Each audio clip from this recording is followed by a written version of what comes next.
जय हिंद साथी, नमस्कार। जिनका भी आज ट्रिपल सी का एग्जाम है उन्हें अभय एक्सेल कंप्यूटर की तरफ से बहुत बहुत शुभकामनाएं। आपका एग्जाम बहुत अच्छा हो और सभी लोग एस ग्रेड से ट्रिपल सी का एग्जाम टॉप करिए। और एग्जाम से पहले ट्रिपल सी की 1100 प्रश्नों की महामैराथन क्लास को आप देख लीजिएगा।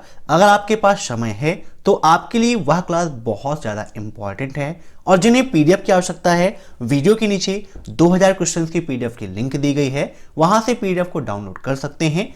दोस्तों, एग्जाम के बाद क्वेश्चंस आप हमें जरूर सेंड करिएगा।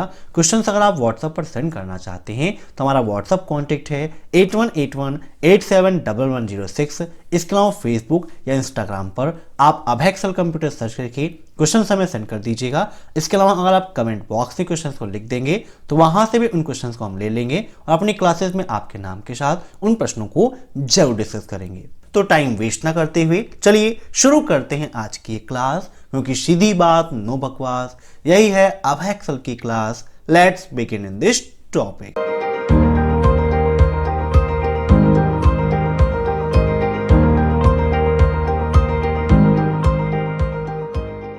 पहला क्वेश्चन है आपका, यूआरएल में कैरेक्टर की संख्या कितनी होती है? 63, 255, 32 या 150? इन सभी क्वेश्चंस को आप मॉक टेस्ट के रूप में लेते रहिए और कमेंट बॉक्स में आंसर्स देते रहिए। वीडियो के लास्ट में आप जरूर बताइएगा कि आपके कितने क्वेश्चंस सही हुए हैं। अब यहां पर बात हुई है यूआरएल की। यूआरएल का फुल फॉर्म भी ट्रिपल सी एग्जाम में काफी पूछा जाता है। यूआरएल का फुल फॉर्म होता है यूनिफॉर्म रिसोर्स लोकेटर। क्या होता है? यूनिफॉर्म रिसोर्स लोकेटर होता है। और इसका राइट आंसर हो जाएगा ऑप्शन बी, 255 कैरेक्टर होते हैं यूआरएल में। अब नेक्स्ट, इंटरनेट पर प्रत्येक साइट का विशेष आईपी एड्रेस और एक संबंधित नाम होता है जिसे हम क्या कहते हैं? Domain name, internet locator, SIC name या फिर पैकेट हस्ताक्षर? बताइए क्या होगा इसका राइट आंसर। तो इंटरनेट पर जो भी आप वेबसाइट एक्सेस करते हैं उन सभी वेबसाइट के साथ में एक डोमेन नेम होता है जो ये बताता है कि यह किस प्रकार की वेबसाइट है, मींस उसकी पहचान बताने का काम करता है। तो इसका राइट आंसर हो जाएगा ऑप्शन फर्स्ट, डोमेन नेम।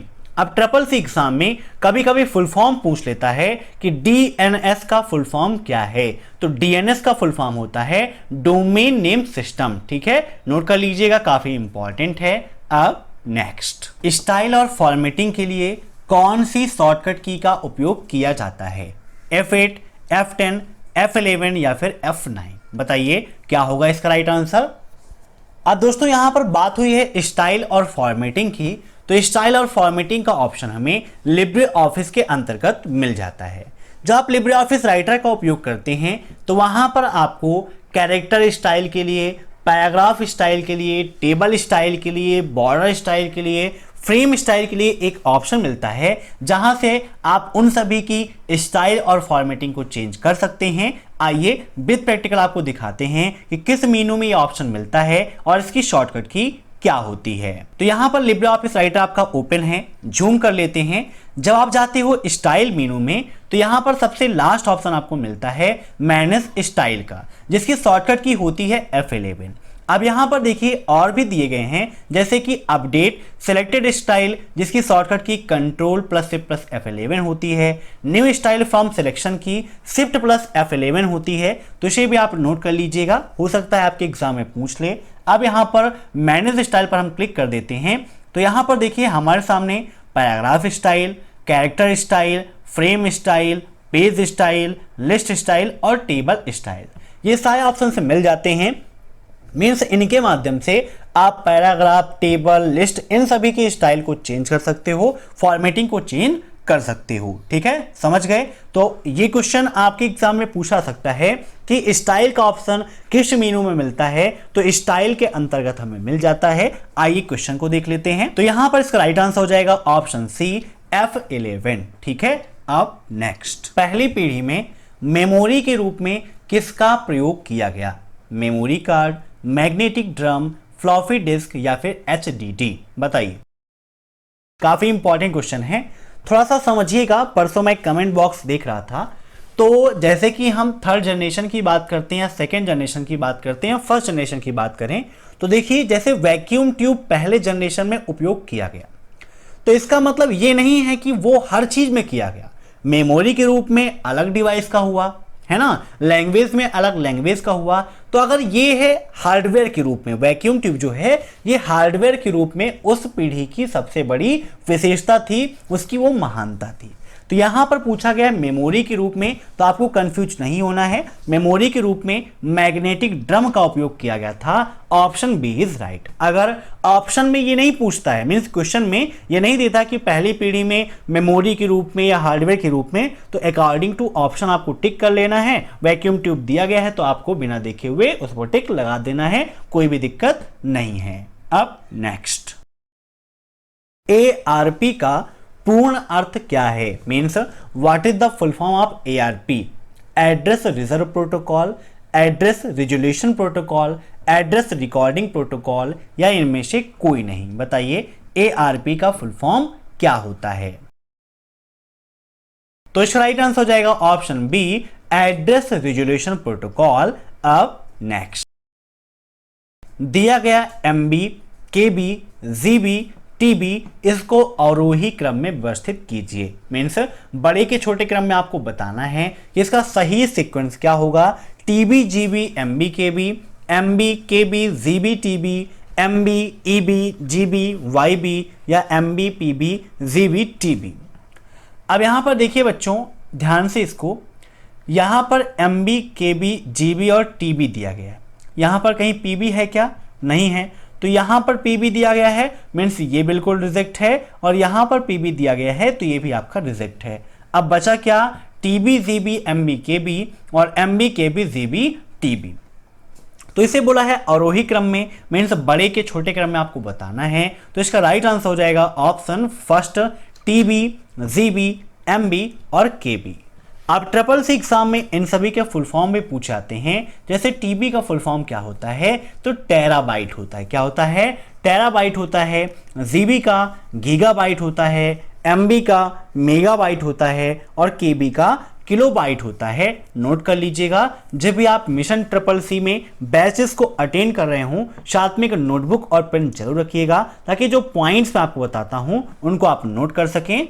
अब नेक्स्ट, नेटवर्क एड्रेस आमतौर पर IP एड्रेस के उपसर्ग के रूप में एक कोडेड है। बताइए क्या नेटवर्क एड्रेस आमतौर पर IP एड्रेस के उपसर्ग के रूप में एक कोडेड है? ट्रू या फॉल्स? तो ये आपका बिल्कुल सही है, ऑप्शन फर्स्ट इज राइट। ठीक है, ट्रू है। अब निम्न में से किस मोड में कंप्यूटर सीमित कार्यक्षमता के साथ कार्य करता है? Safe mode, private mode, public mode या प्रोटेक्टेड मोड? बताइए क्या होगा इसका राइट आंसर? तो इसका राइट आंसर हो जाएगा ऑप्शन फर्स्ट, सेफ मोड में कंप्यूटर सीमित कार्यक्षमता के अनुसार कार्य करता है। अब next, email ID can same for two people. क्या दो व्यक्तियों की ईमेल आईडी सेम होती है? ट्रू या फॉल्स? तो ये आपका बिल्कुल गलत है। जैसे दो लोगों का बैंक अकाउंट नंबर सेम नहीं हो सकता, वैसे ही दो लोगों की ईमेल आईडी भी सेम नहीं हो सकती है। प्रत्येक व्यक्ति की अलग अलग ईमेल आईडी होती है। जब आप ईमेल आईडी क्रिएट करते हैं तो वहां पर यूजर नेम का ऑप्शन पूछता है आपसे, आप वहां पर यूजर नेम डालते हैं। अगर उस यूजर नेम से कभी कोई ईमेल आईडी बनी है तो वहां पर लिखकर आ जाता है this user name is taken. अगर नहीं लिखा रहता है तो अवेलेबल यहां पे दे देता है। अब next, in Calc rename seat option available in which menu? Calc में रीनेम सीट का विकल्प किस मेनू में उपलब्ध है? फाइल, फॉर्मेट, डाटा या फिर सीट में? काफी इंपॉर्टेंट क्वेश्चन ये भी आपका, बताइए क्या होगा इसका राइट आंसर? तो यहां पर आइए विद प्रैक्टिकल आपको दिखाते हैं कि कैसे आप सीट को रीनेम कर सकते हो। तो यहां पर हम न्यू पे क्लिक करेंगे, स्प्रेडशीट पर क्लिक कर देंगे तो हमारा लिब्रे ऑफिस कैल्क ओपन हो जाएगा, क्योंकि सीट का ऑप्शन हमें कैल्क में मिलेगा। जब यहां पर आप जाएंगे शीट मेनू में तो यहां पर आपको कई सारे ऑप्शंस मिलते हैं, जैसे इंसर्ट सेल। अब SSC एग्जाम में इंसर्ट सेल की शॉर्टकट की पूछी आती है तो कंट्रोल प्लस होती है। ऐसे ही insert row, insert column, insert page break, delete cell control plus minus दिया गया है। ऐसे ही क्लियर सेल, ये सारे ऑप्शंस आपको यहाँ पर मिल जाते हैं। अब यहीं पर आपको मिलता है रीनेम शीट का ऑप्शन, यहीं पर हाइड शीट का ऑप्शन, शो शीट का ऑप्शन, मूव और कॉपी का, नेविगेट का, ये ऑप्शंस आपको मिलते हैं।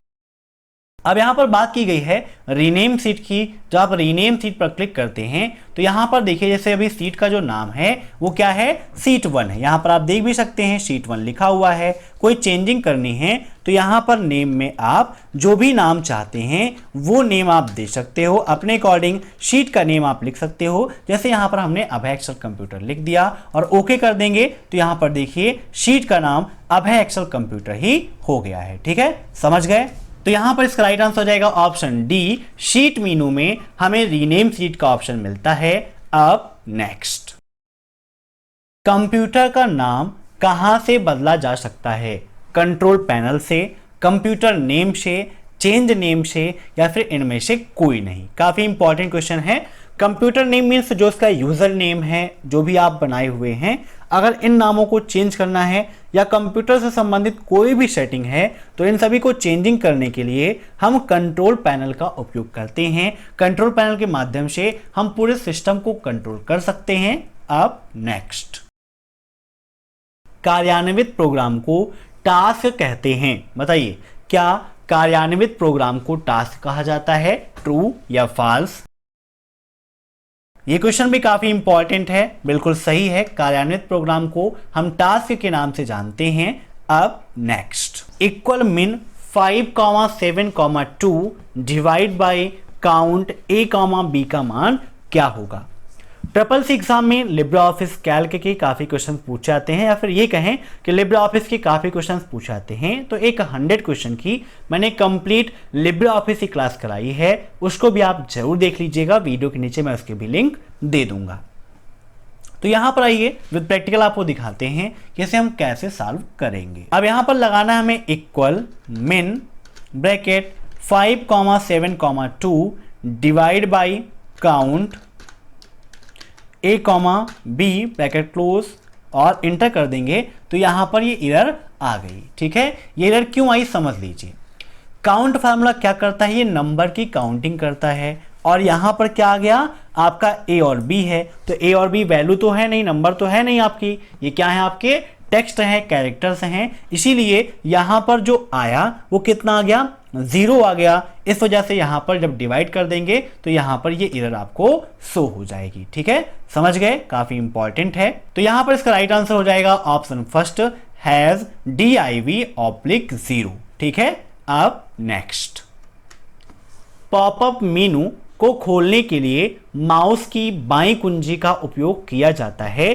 ट्रू या फॉल्स? बताइए, क्या हम माउस की लेफ्ट क्लिक का उपयोग करते हैं पॉपअप मेनू खोलने के लिए? काफी सिंपल सा क्वेश्चन है, इंपॉर्टेंट सा क्वेश्चन है। तो इसका राइट आंसर हो जाएगा ऑप्शन बी, फॉल्स। क्योंकि पॉपअप मेनू को ओपन करने के लिए या किसी भी फाइल, किसी भी फोल्डर से संबंधित ऑप्शंस ओपन कराने के लिए हम राइट क्लिक का उपयोग करते हैं, ना कि लेफ्ट क्लिक का। लेफ्ट क्लिक का उपयोग होता है ओके बटन का यूज करना। अब नेक्स्ट, इंप्रेस में किसी भी शेप को सेंड टू बैक करने के लिए किस शॉर्टकट की का उपयोग करते हैं? यहां पर हिंदी में थोड़ी सी मिस्टेक है, इंग्लिश में आप पढ़ लीजिए कि in Impress press the shortcut key for send to back any shape is. Means अगर आप किसी भी शेप को सेंड टू बैक करना चाहते हैं, मीन्स एक शेप के पीछे करना चाहते हैं, तो उसके लिए किस शॉर्टकट की का उपयोग करेंगे? Control plus shift plus minus, control plus shift, control plus shift plus plus, या फिर नन ऑफ दिस? बताइए क्या होगा इसका राइट आंसर। तो इसका राइट आंसर हो जाएगा option first, control plus shift plus minus. ठीक है, नोट कर लीजिएगा सेंड टू बैक के लिए। अब नेक्स्ट, वर्तमान तिथि के लिए किस शॉर्टकट कीज का उपयोग करते हैं? Control plus shift plus semi colon, control plus shift plus colon, control plus semi colon, या कंट्रोल प्लस कॉलन? काफी इंपॉर्टेंट क्वेश्चन है लिब्रे ऑफिस से। 2 क्वेश्चन पूछ जाते हैं, कभी कभी वर्तमान तिथि, कभी कभी वर्तमान समय, ये पूछता है। ठीक है, तो यहां पर बात किसकी की गई है, वर्तमान डेट की। आइए विद प्रैक्टिकल आपको दिखाते हैं। तो यहां पर जब आप जाओगे इंसर्ट में, तो इंसर्ट में आपको डेट और टाइम का ऑप्शन मिल जाएगा। यहां पर देखिए दिया गया है control plus semicolon date के लिए, और टाइम के लिए control plus shift plus semicolon का उपयोग किया जाता है। ऐसे ही हाइपरलिंक की शॉर्टकट की क्या है, तो कंट्रोल प्लस के होती है, कमेंट की कंट्रोल प्लस आर प्लस सी होती है, और फंक्शन की कंट्रोल प्लस F2 होती है। और ये सारे क्वेश्चंस आपके 666 एग्जाम में पूछे जाते हैं, इसीलिए इसको भी आप नोट कर लीजिएगा, क्योंकि हो सकता है कि आपके एग्जाम में आ जाए कि लिब्रे ऑफिस कैल्क में फंक्शन के लिए हम किस शॉर्टकट की का उपयोग करते हैं, तो कंट्रोल प्लस F2 का करते हैं। ठीक है, समझ गए। अब देखते हैं हम क्वेश्चन को। तो यहां पर इसका राइट आंसर हो जाएगा कंट्रोल प्लस सेमी कॉलन। अब नेक्स्ट, हैकर एक विशिष्ट प्रोग्रामर होते हैं। बताइए, क्या हैकर एक विशिष्ट प्रोग्रामर हैं, ट्रू या फॉल्स? देखिए, किसी भी चीज में अगर आपको एक्सपर्ट बनना है तो उसका एक विशेष प्रोग्रामर बनना होगा। अगर आप MS ऑफिस में बेहतर करना चाहते हैं तो आपको उसमें काफ़ी अच्छा सीखना पड़ेगा, काफ़ी अच्छा वर्क करना पड़ेगा। वैसे ही हैकर या हैकिंग का काम कोई आसान काम नहीं है। अगर आसान होता तो प्रत्येक व्यक्ति कर लेता, इसीलिए ये भी एक विशिष्ट प्रकार के प्रोग्रामर होते हैं जो हैकिंग का काम करते हैं। हैकिंग हमेशा गलत होती है, लेकिन कुछ हैकिंग है जैसे एथिकल हैकिंग है जो लीगली होती है, उससे काफ़ी सारे फायदे भी होते हैं। तो इसका राइट आंसर क्या हो जाएगा, ऑप्शन फर्स्ट, ट्रू। अब नेक्स्ट, अमेरिकन CVV कितने डिजिट का होता है, 3, 4, 9 या फिर 6? CVV का फुल फॉर्म क्या होता है, कार्ड वेरिफिकेशन वैल्यू होता है। क्या होता है, card verification value. Option first is right. ठीक है, और 3 होते हैं, मीन्स CVV 3 डिजिट का होता है, चाहे वो अमेरिकन हो या फिर इंडियन हो। अब नेक्स्ट, यूनिक्स में बैकअप करने के लिए किस कमांड का उपयोग किया जाता है, CPIO, बैकअप, gzip या फिर zip? 666 एग्जाम में लाइनेक्स और यूनिक्स की कमांड से संबंधित काफी सारे क्वेश्चंस पूछे जाते हैं और टॉप लेवल के क्वेश्चंस आते हैं। कल की क्लास में मैंने लाइनेक्स और यूनिक्स के मोस्ट इंपॉर्टेंट 30 क्वेश्चंस आपको समझाए थे। बहुत सारे स्टूडेंट्स कंफ्यूज थे कि सर ऐसे क्वेश्चंस आ जाएंगे तो हम कैसे करेंगे, तो आए तो नहीं, एग्जाम से पहले ही मैंने आपको बता दिया, तो आपको कंफ्यूज क्या होना है। वीडियो को आप 1-2 बार देख लीजिए, आपको आसानी से क्वेश्चन समझ में आ जाएंगे, क्योंकि पहली बार जब आप एग्जाम में देखोगे तो आपको और भी दिक्कत होगी, आपका रिजल्ट खराब होगा। इसीलिए कल की क्लास आप सभी जरूर अटेंड कर लीजिएगा। यहां पर इसका राइट आंसर हो जाएगा CPIO। ठीक है, अब नेक्स्ट, वॉइस मेल, ईमेल और ऑनलाइन सोशल नेटवर्क किसके उदाहरण हैं, कंप्यूटर संचार, टेली संचार, ब्रिज संचार या फिर राउटर? बताइए क्या होगा इसका राइट आंसर। तो voice mail, email, online social network, ये सभी कंप्यूटर संचार के उदाहरण हैं। Option first is right. अब next, in Calc default sheet number means LibreOffice Calc के अंतर्गत बाय डिफॉल्ट सीटों की संख्या कितनी होती है, 2, 3, 1 या फिर 5? बताइए क्या होगा इसका राइट आंसर। तो इसका राइट आंसर हो जाएगा ऑप्शन कौन सा आपका, सी, है ना, क्योंकि 1 होती है बाय डिफॉल्ट सीटों की संख्या। उसके बाद आपको जितनी भी सीटें चाहिए आप वहां पर प्लस करके सीटों को प्राप्त कर सकते हैं। अब नेक्स्ट, क्लाउड क्यूब मॉडल में कितने प्रकार के आयाम मौजूद हैं? बताइए क्लाउड क्यूब मॉडल में कितने प्रकार के आयाम मौजूद हैं, 3, 4, 5 या फिर 6? तो इसका राइट आंसर हो जाएगा ऑप्शन बी, 4 प्रकार के मॉडल मौजूद हैं। अब नेक्स्ट, TFT का फुल फॉर्म क्या होता है? बताइए what is the full form of TFT? Thin film transistor, thin film transistor, thin file transistor या इनमें से कोई नहीं? बताइए क्या होगा इसका राइट आंसर।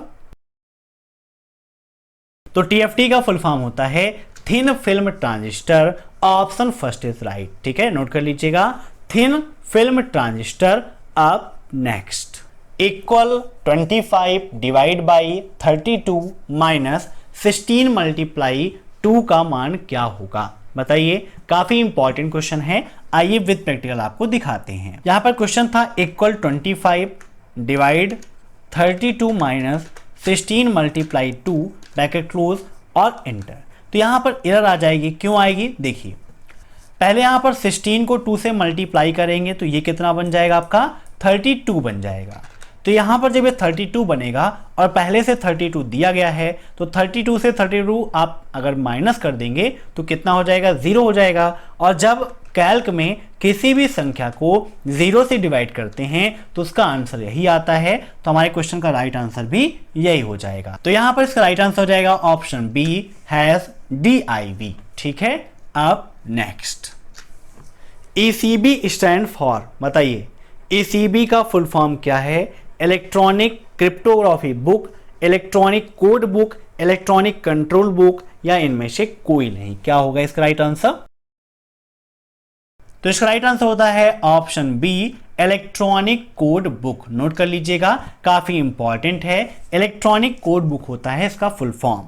ये सारे क्वेश्चंस आपको आज वेबसाइट पर अपडेट होकर मिल जाएंगे, तो आप विजिट कर लीजिएगा abhaexcel.com और वहां से आप इसकी PDF को भी डाउनलोड कर सकते हैं। मैं आशा करता हूं कि आपको यह वीडियो पसंद आया होगा। अगर आप और भी क्वेश्चंस चाहते हैं और बहुत ही अच्छी तैयारी आप चाहते हैं तो आप सभी लोग लाइक कर दीजिए, शेयर कर दीजिए और कमेंट करके अपना रिव्यू जरूर दीजिएगा कि आज की यह क्लास आपको कैसी लगी। अगर आपका कोई सुझाव है तो वो भी आप कमेंट बॉक्स में कमेंट करके जरूर बताइएगा, क्योंकि आपका एक लाइक और कमेंट हमें मोटिवेट करता है और भी बेहतर पढ़ाने के लिए। तो आप सभी लोग लाइक कमेंट कर दीजिएगा और चैनल पर नए हैं तो चैनल से जुड़ने के लिए सब्सक्राइब बटन पर क्लिक कर लीजिए। साथ ही साथ बगल में जो बेल आइकन है उसे भी प्रेस कर लीजिए ताकि टाइम टू टाइम आपको ये सब कुछ मिलता रहे जो भी चैनल पर अपडेट होता है। Thanks for watching my video. फिर मिलते हैं नेक्स्ट क्लास में, तब तक के लिए बाय।